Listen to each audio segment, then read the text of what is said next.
Olá, que o nosso Deus abençoe você de forma muito especial.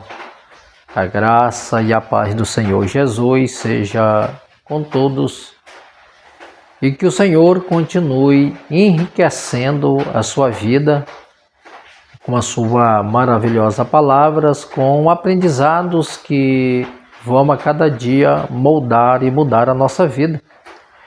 Eu quero trazer hoje, nós estamos estudando a carta de Paulo aos Colossenses. É uma carta muito vasta, onde o propósito de Paulo é mostrar a supremacia de Cristo nessa carta, revelando coisas extraordinárias.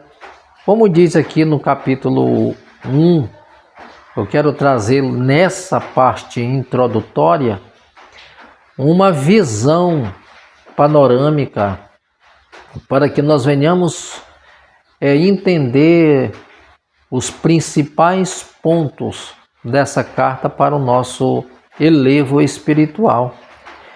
Por exemplo, a carta de Colossenses é uma carta de Paulo reafirmando a supremacia e a suficiência de Jesus Cristo como Criador, sustentador e Redentor.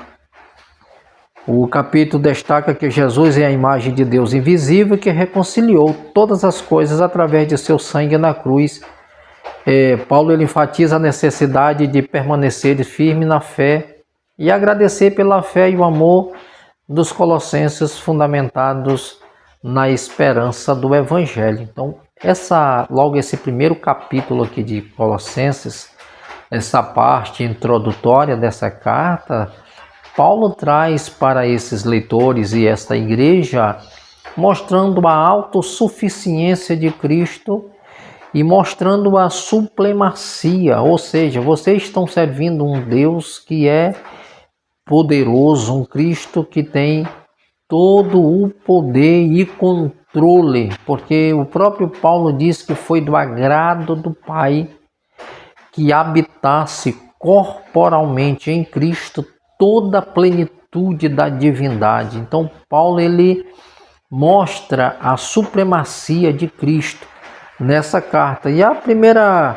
parte aqui que eu quero compartilhar com você é os principais temas e a explicação de Colossenses 1.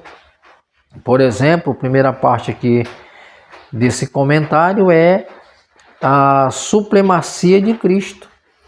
Mostra justamente do verso 15 ao 20.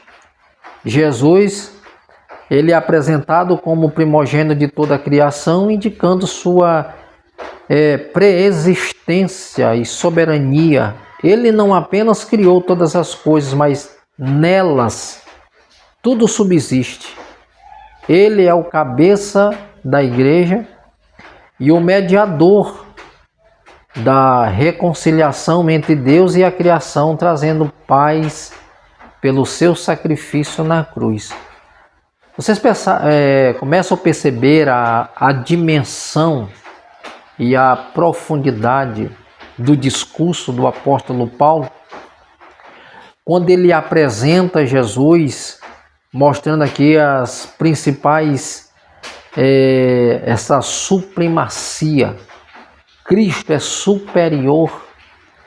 Cristo, olhando na ótica de Paulo, ele é um ser que merece todo o nosso louvor, toda a nossa atenção, toda a nossa gratidão, toda a nossa disposição no que se diz respeito ao servir. Porque nele convergem todas as coisas são sustentadas pelo seu poder, pela sua grandeza.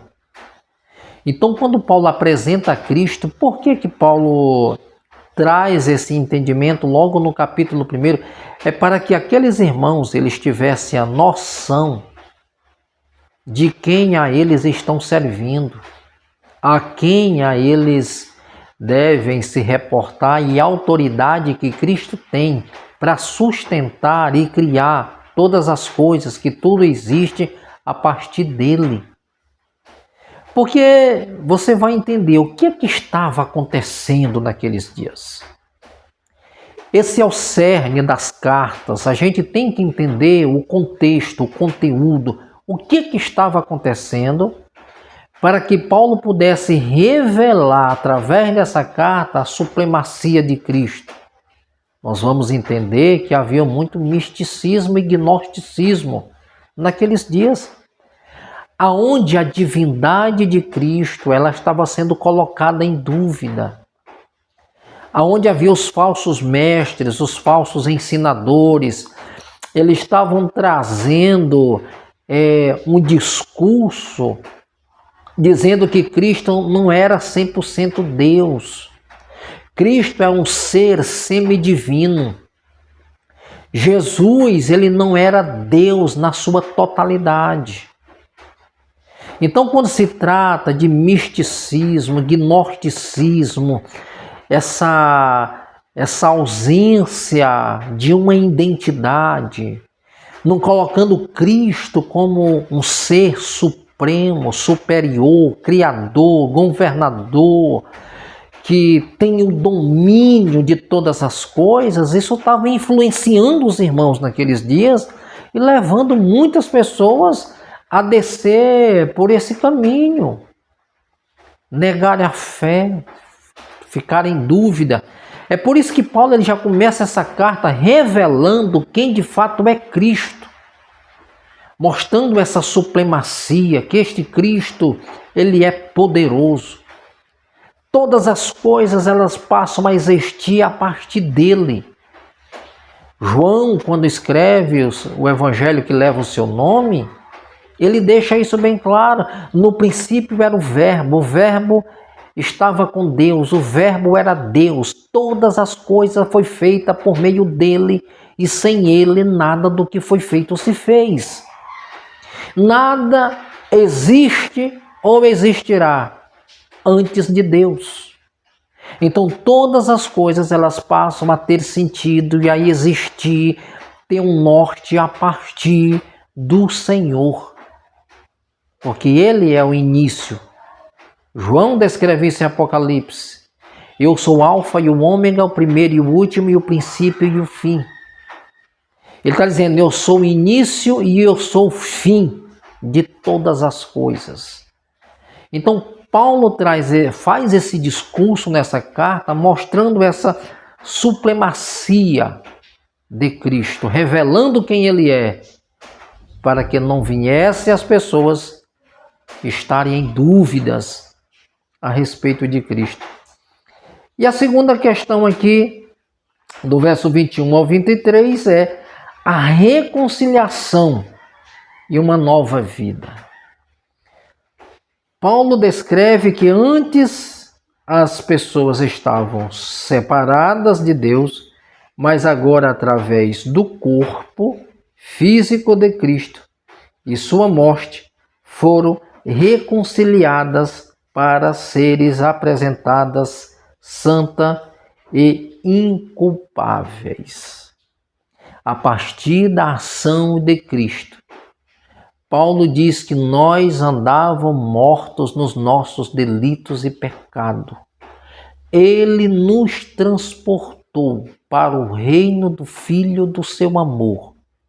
A partir dessa ação de Cristo em prol da criação do homem, é que esse homem, a vida desse homem passou a ter sentido. Nós passamos a ter vida em Cristo Jesus. É por isso que essa ação do verso 21 ao 23, nós vamos ver claramente essa reconciliação. Esse achegar-se. Cristo conquistou esse homem lá na cruz do Calvário. Olha o que Paulo fala aqui no verso 21, para a gente ter uma melhor compreensão. Ele diz assim: e vós também, que noutro tempo eras estranho e inimigos no entendimento pelas obras más, agora, contudo, vos reconciliou. É claramente que Cristo, ele nos reconcilia. Quando ele fala em outro tempo, ele está falando justamente de uma outra época. Ou seja, anteriormente vocês viviam nessa condição. Mas o que foi que Cristo fez? Ele diz que nós éramos inimigos no entendimento. Vocês não compreendiam o processo da cruz. Vocês não entendiam nada a respeito de salvação. Mas agora Cristo nos reconciliou. Olha o verso 22. No corpo de sua carne, pela morte, para perante ele vos apresentar santos, irrepreensíveis e inculpáveis. Olha só, ele está falando no corpo de sua carne. Ele falando da encarnação de quem? Deus feito carne. Cristo encarnou. Cristo assumiu uma forma humana. E foi justamente nessa forma humana que ele padeceu, como qualquer homem padeceria. E ele venceu. É por isso que nós somos capazes de vencer qualquer luta que enfrentaremos ou que estamos enfrentando, porque Cristo sofreu nesse corpo, no corpo da carne. Ele sofreu para que nós, quando ele diz assim, pela morte, ele refere-se ao fato de que o ato da reconciliação de Cristo não é por sua encarnação, mas sim por sua morte. Está lá em 2 Coríntios 5, 21.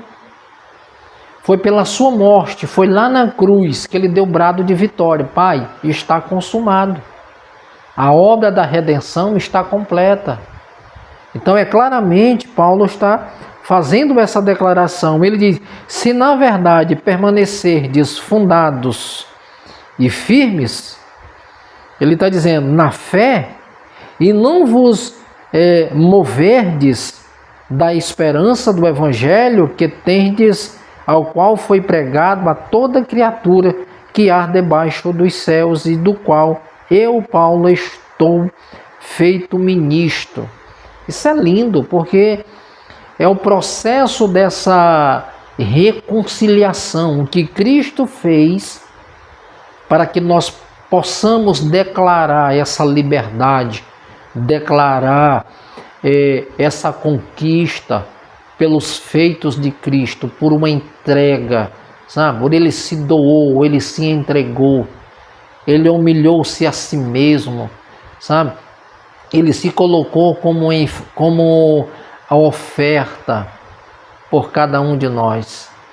É isso que Paulo está mostrando aqui no versículo de número 23. Na verdade, permanecerdes fundados e firmes. Ele está falando que o fundamento da fé, do qual o objeto sempre deve ser a cruz, que ele fala assim, fundamentado na fé.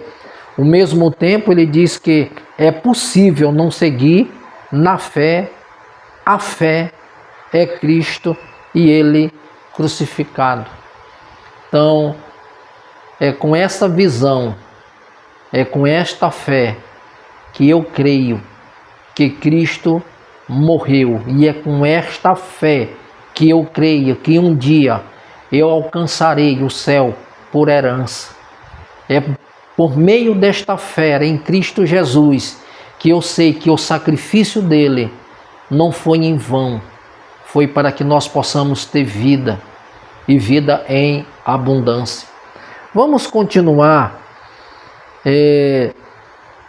o terceiro, que ele fala aqui, o mistério revelado, do verso 24 ao 29. Paulo descreve sua missão de tornar plenamente conhecida a palavra de Deus, Cristo em vós, a esperança da glória. Ele se alegra em sofrer pela igreja e luta para apresentar cada pessoa perfeita. Quando ele fala de perfeição, ele está falando aqui de amadurecimento. Que cada pessoa, tendo uma compreensão do Evangelho, ela tenha uma maturidade. E essa maturidade é que vai trazer para você uma segurança. Essa maturidade vai levar você, dentro do contexto que Paulo está mostrando ali, conchear em dois pensamentos. Não ser levado por vento de doutrina, não se deixar ser conduzido por vãs filosofias, propostas indecentes, tentando desmoralizar o Evangelho, tentando diminuir a pessoa de Cristo, tentando tirar Cristo da sua posição de Deus para um semideus, um semidivino. Então, Paulo ele tenta tirar isso da mente das pessoas, que elas alcancem esse amadurecimento. Porque somente por meio desse amadurecimento que você terá um posicionamento. O que hoje, às vezes, vai de encontro às pessoas, essas propostas, e muitos cedem justamente porque eles não estão buscando em Deus essa maturação, essa maturidade, esse elevo. As pessoas hoje estão bem, estão glorificando, estão servindo. Amanhã elas estão, concheando em dois pensamentos. Parece que a proposta que elas estão ouvindo são melhor do que o que elas já conquistaram. E isso leva as pessoas a um declínio, um declínio espiritual, a um esfriamento. E quando vem o esfriamento, a tendência das pessoas é ceder com muita facilidade. E Paulo está demonstrando aqui nesse terceiro ponto aqui, que o mistério é revelado. Ou seja, quando ele fala justamente a esse respeito, em Cristo, esforçando-se com o poder de Deus. Você pode conferir, que eu estou trazendo uma visão panorâmica desse capítulo. É por isso que às vezes eu não estou pontuando versículo por versículo, porque eu quero que você entenda do que está sendo tratado, né? Então você pode conferir do versículo 24 ao 29, quando Paulo fala claramente a respeito dessa segurança. Ele diz: regozijo-me agora no que padeço por vós. Paulo ele estava em prisão por amor ao Evangelho. Paulo estava em prisão por amor a Cristo, mas está escrevendo essa epístola para que os irmãos permanecessem firmes. E na minha carne, ele fala, cumpro o resto das aflições de Cristo. Ou seja, Paulo estava sofrendo injustiças por causa do Evangelho. Estava sendo acusado de coisas que ele não fez. Estava preso por fazer o bem. Estava preso porque estava divulgando uma mensagem, e essa mensagem ela estava transformando vidas, mas ao mesmo tempo isso era um confronto direto ao governo. Porque vendo essa popularidade crescendo, o governo entende que isso, supostamente amanhã, ele se voltaria contra o governo. Então eles estavam tentando acabar com esse movimento, sendo que isso estava trazendo uma nova mentalidade para as pessoas.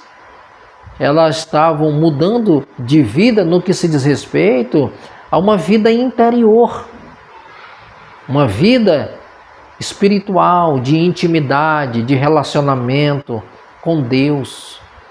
E Paulo diz, olha, por causa disso, eu sofro na carne. E sofro as injustiças. A injustiça aqui é as injustiças impostas pelos homens.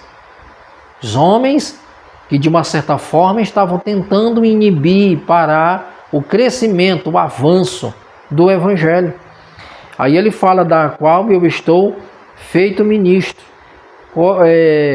Quando ele fala que ele sofre essas injustiças, essas aflições pelo seu corpo, qual é ele fala aqui que é a igreja, que ele diz assim, Satanás se opõe à mensagem da cruz como nenhuma outra coisa.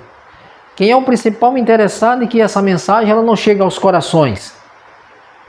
Por que nós temos visto ao longo da história da igreja e até hoje muitas pessoas tentando denegrir, tentando desvirtualizar a mensagem do Evangelho?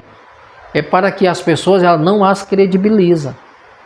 Porque a partir do momento que a pessoa credibilizar o Evangelho, automaticamente elas vão mudar os seus posicionamentos. elas vão mudar a sua visão, elas vão mudar o seu comportamento. Sua vida será mudada de dentro para fora, porque essa mensagem ela tem poder de transformar a vida de uma pessoa, como mudar a história de uma nação inteira. É por isso que a palavra de Deus diz que feliz é a nação cuja Deus é o Senhor. Quando o Senhor é o Senhor de uma nação, essa nação ela se torna uma nação próspera, vitoriosa, se torna uma nação poderosa, porque Deus é o Senhor dela.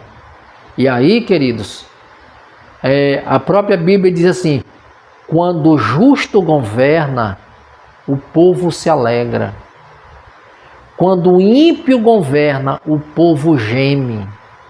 Ou seja, você vê a diferença até de governo, de quem permite que Deus seja o seu condutor. E Paulo ele diz que ele sofria as injustiças por causa da igreja, por causa do evangelho. E por causa dessa mensagem ele se tornou ministro de Cristo. O verso 25, do qual eu estou feito ministro, diz claramente que ele é o quê? Um ministro e não um mediador. Que alguns tentaram ler no versículo anterior. Ele é ministro, ele não é mediador, ele é um ministro. O mediador é Cristo. Cristo é um mediador entre Deus e os homens. Paulo é um ministro do Evangelho. Ele é um transmissor desta mensagem. Ele está divulgando a palavra e o que Cristo pode fazer na vida de um homem. Evangelho, boas novas. Boas novas. Vamos prosseguir um pouco para o vídeo não ficar muito grande.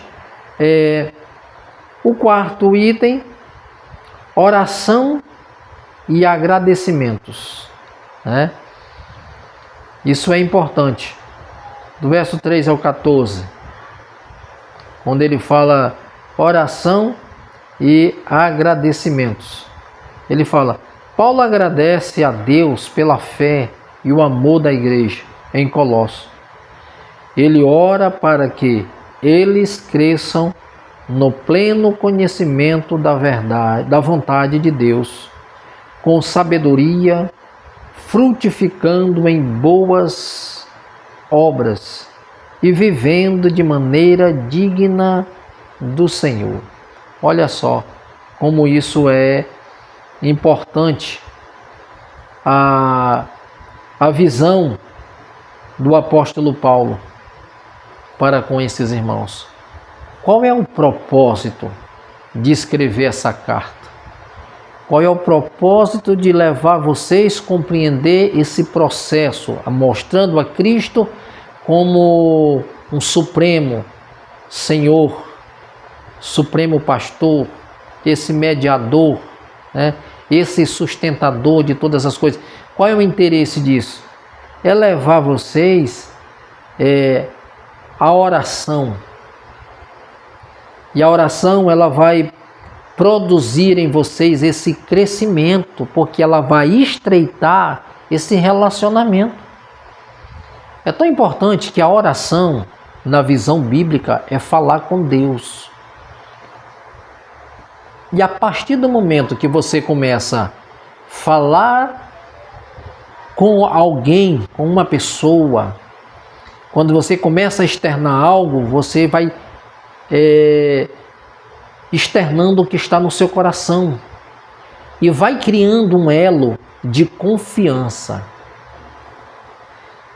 E quanto mais você se aproxima, mais você se sente seguro para falar do seu desejo, da sua vontade, das suas lutas, das suas dificuldades, das suas limitações e também do propósito que você tem, o caminho que você está percorrendo, quais metas que você quer alcançar, Você vai traçando uma linha, um caminho, e cada dia mais você vai estreitando isso. Isso, quanto mais você estreita, mais você cresce. Porque é o relacionamento que vai construindo e fortalecendo as bases. Mas qual é o veículo que leva-nos a isso? Oração. Há quem diga muita oração, muito poder. Pouca oração, pouco poder. Então, se tem pouca oração, pouca intimidade, pouco relacionamento, pouca presença, pouco conhecimento, pouco estreitar. Então, isso precisa o quê? Ser construído ao longo do tempo. Precisa ser administrado com muita responsabilidade, temor e tremor no coração. Então, o desejo de Paulo é que a oração pudesse trazer para esses irmãos justamente a essa postura, esse crescimento. E Paulo, ele fala algo interessante aqui. Ele agradece a Deus pela fé, o amor na igreja em Colossos. Ele ora para que eles cresçam no pleno conhecimento. Pessoal, você quer ver uma pessoa centrada, equilibrada, que tem uma boa palavra, que tem bons conselhos? É quando essa pessoa ela busca esse conhecimento. Olha, em qualquer esfera da vida, em qualquer esfera, se você não tiver o conhecimento da área que você decidiu, crescer, você não vai desenvolver um bom trabalho. Para vocês terem um entendimento, por que o governo hoje não investe muito em educação?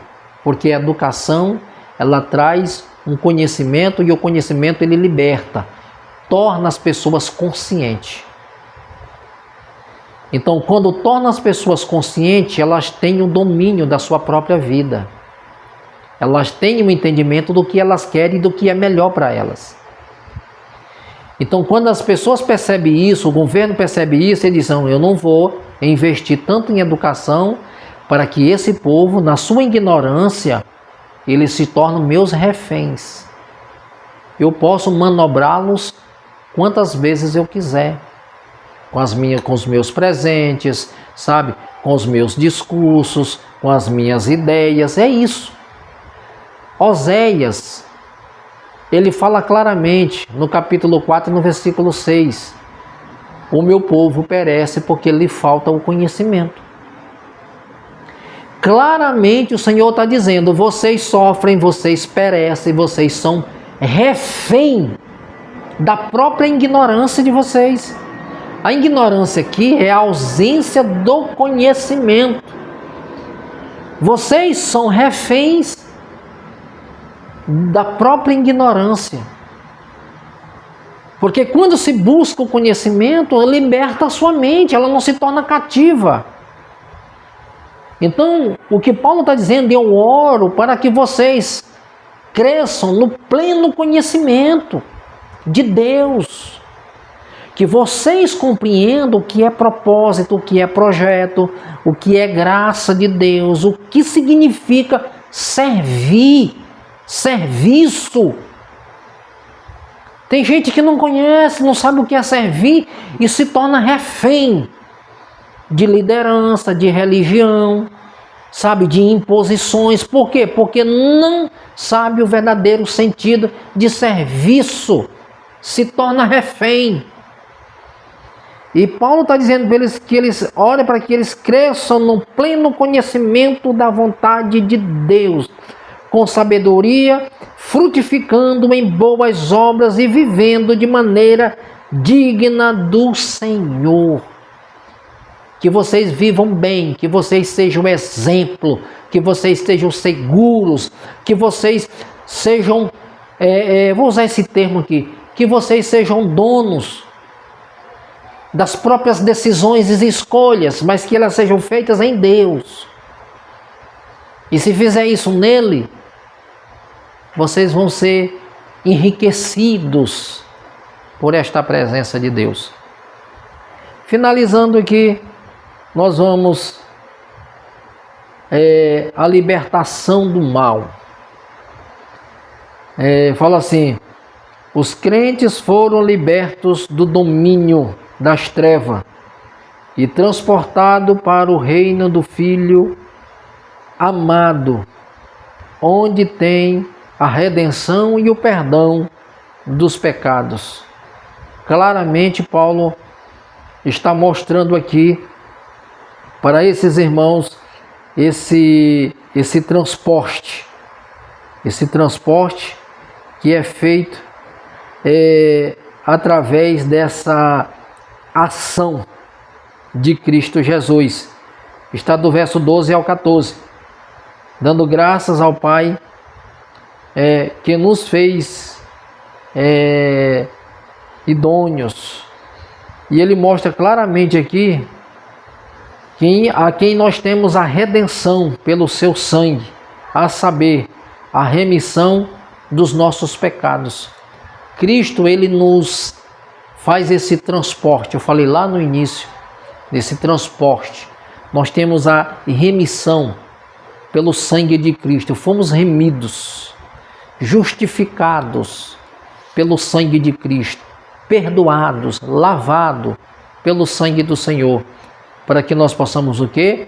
Ter vida, para que nós possamos desfrutar dessa plena graça de Deus. E é isso que Paulo fala, que nós, os crentes, foram libertos do domínio das trevas. Não é mais os vícios, não é mais a filosofia, não é mais ideologia, não é minhas crendices que me aprisiona, não é ritos que vai me tornar aprisionado. Fui liberto pela obra do Calvário, por Cristo Jesus. Ele me resgatou e me transportou do reino das trevas para o reino do Filho do seu amor. Os meus pecados foram perdoados e agora eu posso declarar essa salvação e essa libertação em Cristo Jesus, e a minha alma, ela tem refrigério. Recebi do Senhor essa maravilhosa dádiva de declarar que sou salvo na pessoa bendita de Jesus Cristo. Há muitas pessoas que questionam: salvo de quê? A Bíblia diz: salvo da ira e da condenação eterna.